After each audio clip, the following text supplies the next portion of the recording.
السلام عليكم. بعد إقصاء المنتخب الوطني، كثير من المشجعين الجزائريين تعرضوا للإهانة من طرف أنصار منتخب الإمارات، وكاين البعض منهم اللي طردوهم من مدرجات الملعب وين لعب المنتخب الوطني بقطر، وهذا بعد نهاية المباراة، والتي كانت نهاية قاسية بالنسبة لكل الجزائريين بسبب حكم الأردني الظالم. حطوه أيادي معادية للجزائر، كما نعلم العلاقة الوطيدة بين الإمارات والأردن.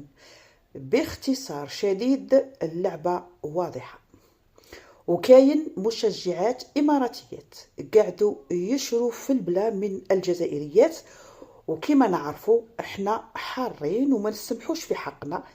كانت ردة فعل الجزائريات بالمثل طبعا، بصح الإماراتيات قاعدوا يستفزوا فيهم بكلام غير لائق، وطلبوا منهم الرحيل والخروج من الملعب وبإشارات استهزائية. المهم، إهانة واضحة كانت في الملعب، والله مشهد مهين.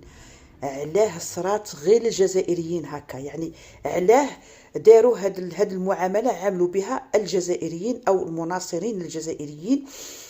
مع العلم أن كاين دول عربية أخرى تقصد في الدور الأول وما داروا لهمش كيما داروا للجزائريين. نذكروا على سبيل المثال مصر، تونس، السودان، هادو كامل تقصاو وما داروش للجماهير تاعهم كيما داروا الجزائريين. باين يعني ايادي معاديه، ايادي ما تحبش الخير للجزائر، ايادي حاقده وتغير من الجزائر. ففي النهايه هذه مجرد كره قدم، واليوم عليا وغدوة عليك، والجزائر أكبر من ذلك، وحسبنا الله ونعم الوكيل في الحكم.